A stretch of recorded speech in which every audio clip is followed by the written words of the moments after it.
$7700 kela 2 yil vansh to'langan Kia K5 ga qoldi. Kela dehqonda o'zidan mashinamiz 2022-yil GT Line Plus'dan bitta oldingi faysasi bo'ladi. Kraskalar top toza ekan.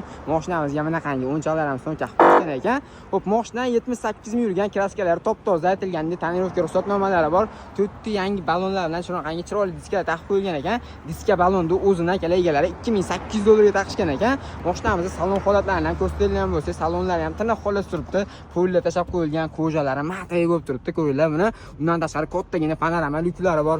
Mashina aytganimizda 78 ming yurgan, hozirgi vaqtda hech qanaqa rasxod yo'q. Menga eng yoqadigan joyi K5da mana shu lyuki bo'ladi. Xo'p, mashinamizning orqa tomondan ko'rinishlari ham mashinamiz yonib turibdi ekan.